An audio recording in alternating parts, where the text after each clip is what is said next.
Sir मुझे silver maintain करने के लिए साइड वॉल्यूम में अभी भी 100 पीवी बाकी है, क्या करूं? एक काम करो, खुद के नंबर पे 100 पीवी परचेस कर लो, पैसा वापस आ जाएगा।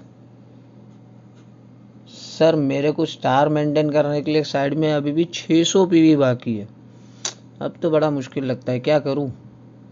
एक काम करो ना, एक एयर प्यूरीफायर परचेस कर लो, पैसा वापस आ जाएगा। दोस्तों दोनों केस में अपलाइन ने बोला सेल्फ पे परचेस कर लो, 600 पीवी बाकी है तो भी बोला पैसा वापस आ जाएगा। लेकिन देखो दोस्तों, इन दोनों केस में अपलाइन ने पहले वो डाउनलाइन का स्ट्रक्चर देखा था और वो स्ट्रक्चर देखने के बाद ही उनको वो एक्स्ट्रा पीवी जो भी करना बाकी था एंड मोमेंट में उनके सेल्फ पे परचेस करने को बोला था। देखो दोस्तों, ये फ़ायदा होता है कि हमेशा हम हमारी एक्टिव और ग्रोइंग अपलाइन के साथ अगर काउंसलिंग में रहते हैं तो हमें बहुत सारे बेनिफिट होते हैं। देखते कैसे होते हैं। आप तो बोलोगे उल्टा उसकी जेब से पैसा निकलवा दिया, खुद का भी वॉल्यूम बढ़ा लिया और कहाँ का फ़ायदा करवा दिया। तो देखो दोस्तों, हम नेक्स्ट स्लाइड में देखते हैं कि दोनों केस में अपलाइन ने क्यों उनको उनके नंबर पे परचेस करने के लिए बोला था। मैं निमेश जोशी फिर से एक बार आप सभी का स्वागत करता हूं मिताली जोशी यूट्यूब चैनल पे। देखते चलो आगे कि ऐसा क्यों करने के लिए अपलाइन ने वो डाउनलाइन को बोला सेल्फ परचेस करने के लिए। देखो दोनों केस की मैं कैलकुलेशन बताऊंगा। पहला केस में मैंने बताया था कि उनको सिल्वर मेंटेन करने के लिए 100 पीवी कम पड़ रहा था, तो उनका स्ट्रक्चर क्या था, उनके 100 पीवी थे, साइड से 1600 पीवी थे, मतलब 1700 पीवी थे और उनका एक लेग क्वालिफाई हो चुका था 2100 पीवी करके, मतलब ब्रॉन्ज क्लियर हो चुका था वो। देखो साइड में 1801 लगता है, मैंने राउंड फिगर लिखा है, नहीं तो वापस प्लीज़ कमेंट मत करना कि सर आपने 1700 लिखा और 100 पीवी एक्स्ट्रा करने को बोला तो 1800 होता है, तो और एक पीवी कहाँ से करना पड़ेगा। वो एक समझदारी वाली बात है कि 1801 पीवी साइड वॉल्यूम लगेगा। एक राउंड फिगर समझ में आ गया, इसके लिए मैंने इस तरीके से लिखा। तो देखो अगर वो बंदा अगर अपना 100 पीवी जो बच रहा था वो नहीं करता, तो वो कंडीशन में एंड ऑफ द मंथ उसको चेक कितना आता था, उसको खुद का परफॉर्मेंस बोनस 100 पीवी का 198 आता था और मान के चलते कि वो जो 1600 पीवी उसके साइड वॉल्यूम थे वो 8% लेग से आया था, तो डिफरेंस कमीशन उसको 864 रुपीज़ आता था, तो टोटल उसको 1062 आता था। अब अपलाइन ने बोल दिया 100 पीवी अपनी जेब से कर लो, तो मतलब 3000 रुपया उसको अपनी जेब से निकालना पड़ेगा।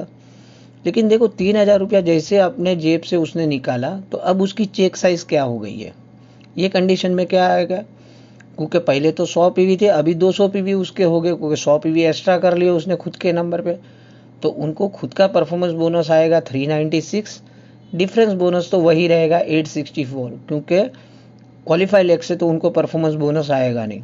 लेकिन बिजनेस बिल्डिंग बोनस कितना आएगा, क्योंकि सिल्वर हो गए तो बिजनेस बिल्डिंग बोनस आएगा, तो वो आएगा 3182।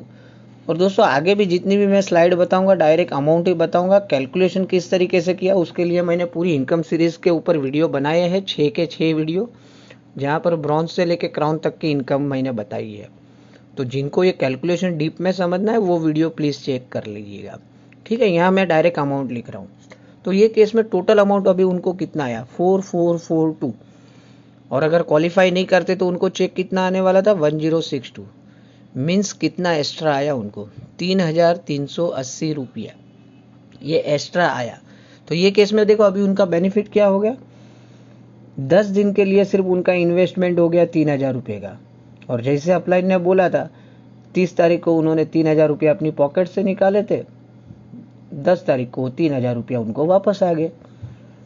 लेकिन एडिशनल बेनिफिट क्या हो गया, जो एंड मोमेंट में उन्होंने परचेस की थी वो सारे के सारे प्रोडक्ट्स उनको फ्री हो गए, मतलब लास्ट वाले दिन जो उन्होंने 3000 रुपये की खरीदारी की थी वो प्रोडक्ट भी अभी भी उनके घर में पड़े हैं और अलग से 3000 का चेक आ गया, मतलब कि जो पैसे जेब से निकले थे वो पैसे वापस भी आ गए और अलग से 100 पीवी का सामान भी मिल गया। तो ये तो हो गया एक पहला केस।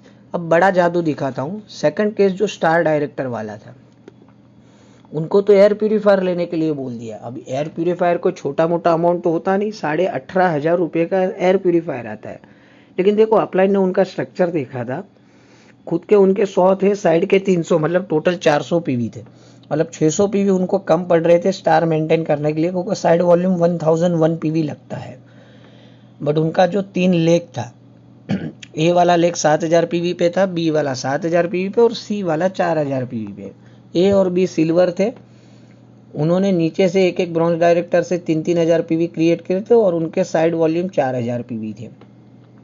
और सी वाला लेग जो था वो ब्रॉन्ज डायरेक्टर ही था, 4000 पीवी किया था। तो ये कंडीशन में उनको चेक कितना आता था, अगर वो मेंटेन नहीं करते थे स्टार डायरेक्टर, तो वो केस में वो नॉन क्वालिफाइड डायरेक्टर कहलवाते और उनको सिर्फ अपने परफॉर्मेंस बोनस 198 सेल्फ पीवी का आता और डिफरेंस जो 300 पीवी उन्होंने साइड से किए थे वहां से 162 रुपीज़ आता है। मतलब सिर्फ 360 रुपये का चेक आता कितने वॉल्यूम पे, 7-7-14 18,400 पीवी होने के बाद भी उनको चेक आता था सिर्फ 360 रुपये का। तो देखो, अगर उन्होंने एक एयर प्यूरीफायर खरीद लिया तो क्या जादू होता था। एयर प्यूरीफायर मतलब 18,500 रुपया उन्होंने अपनी जेब से निकाले। अब ये कंडीशन में उनको क्या आएगा। देखो, स्टार डायरेक्टर में कार फंड भी आता है, लेकिन मैंने कार फंड तो गिना ही नहीं है इसके अंदर। उनका अभी परफॉर्मेंस बोनस क्या आएगा, क्योंकि 100 पीवी थे और एयर प्यूरीफायर के 665 पीवी, मतलब अभी टोटल सेल्फ के 765 पीवी हो गए। तो 1515 रुपया उनको खुद के सेल्फ का परफॉर्मेंस बोनस आएगा। डिफरेंस बोनस वही रहेगा 162, लेकिन बिजनेस बिल्डिंग बोनस देखो 13,505 रुपया, ट्रैवल फंड 5,370 और एलओबी अपलाइन को पास ऑन भी कर देने के बाद भी 20,517 रुपया एलओबी उनके हाथ में बचेगी। तो ये केस में देखो उनका एडिशनल बेनिफिट क्या हो गया, जहाँ 360 रुपये आने वाले थे वहाँ पर आए 41,069, मतलब 40,709 रुपया एक्स्ट्रा आया उनको। देखो, सोचने वाली बात है कि अपलाइन के साथ काउंसलिंग करने का यही फायदा होता है। अपलाइन सही, देखो एक बार के लिए नहीं तो आदमी सोचे ना कि 600 पीवी बचा है, मैं कैसे करूं, इतना सारा कैसे मैनेज हो जाएगा। लेकिन देखो, एक थोड़ा काउंसलिंग कर लिया अपलाइन के साथ, उन्होंने सही गाइडेंस दे दिया और आपने उनकी बात मान ली। अब ये केस में देखो क्या हो गया, वैसे तो आपको 360 रुपये ही आने वाले थे। अब ये जो 18,000 आपने पॉकेट से कहीं से भी 10 दिन के लिए मैनेज किए, तो 10 तारीख को तो ये पैसे रिटर्न ही आ जाने वाले हैं। तो ये केस में आपका एयर प्यूरीफायर भी फ्री हो गया और अगर वो अमाउंट माइनस भी कर लो तो तकरीबन आपको 22,000 रुपया एक्स्ट्रा भी आया। समझ रहे हो। तो इस तरीके से होता है करके मैंने थंबनेल में लिखा था कि एंड मोमेंट में अगर एडिशनल पीवी कम पड़ रहे और अपना लेवल मेंटेन नहीं हो रहा है तो कितने हद तक सही है। तो दोस्तों, ये वीडियो में तो मैंने एक पहलू के ऊपर बात की है कि अगर इस तरीके से स्ट्रक्चर है और अगर ज़रूरत पड़ी तो हमें सेल साइड में पीवी करने चाहिए या नहीं करने चाहिए। लेकिन कल जो मैं इसके दूसरे पहलू पे बात करने वाला वो वीडियो मैं कल अपलोड करूँगा, वो बहुत ही मतलब सच्चाई है आज की तारीख में। और मैं आपको एक हिंट दे देता हूँ कि ऑनलाइन प्रोडक्ट क्यों सस्ते मिलते हैं, उसके ऊपर मैं कल वीडियो बनाऊंगा और रिलेटेड तो ये वीडियो ही रहेगा। वो समझ में आ जाएगा, थोड़ा इशारा तो आपको मिल ही गया रहेगा कि ऑनलाइन पे अब प्रोडक्ट क्यों सस्ते मिलते हैं, जो डिस्ट्रीब्यूटर प्राइस से भी लोग सस्ते में बेचते हैं। तो बस आज के लिए इतना ही था। अगर आप अपलाइन के साथ बैठ के अगर आपका स्ट्रक्चर दिखाते हो और छोटे मोटे पीवी अगर बचे भी है और एंड मोमेंट में अगर आपको खुद के नंबर पे लेना भी पड़े और इस तरीके से अगर एडिशनल बेनिफिट होता है तो प्रोडक्ट 110% खरीद लेना चाहिए। हाँ, जो पहला केस मैंने बताया वहाँ 100 पीवी की जगह पे अगर 300-400 पीवी कम पड़ते रहते तो वो केस में अपलाइन कभी भी वो डाउनलाइन को नहीं बोलती थी सिल्वर मेंटेन करने के लिए, क्योंकि मालूम है कि पैसे ज़्यादा जाएगा और रिटर्न्स कम आने वाले हैं। क्योंकि सिर्फ 100 पीवी कम पड़ रहे थे तो उन्होंने उनको अलाउड किया। तो उम्मीद है आपको ये वीडियो आज की काफ़ी मदद रूप हुई रहेगी। ज़्यादा से ज़्यादा आपके डाउनलाइन को शेयर करिए ताकि आपकी डाउनलाइन भी अगर कभी अटकी है तो आपके पास काउंसलिंग के लिए आए और आप उनको सही ढंग से कैलकुलेशन बता के उनको प्रेरित करो कि उनको वो एडिशनल पीवी लेवल मेंटेन करने के लिए करने हैं या नहीं करने हैं। तो मिलते हैं कल, जैसे मैंने बताया ऑनलाइन प्रोडक्ट क्यों सस्ते मिल रहे वो वीडियो के साथ। आज के लिए इतना ही। Thank you very much. Wish you well.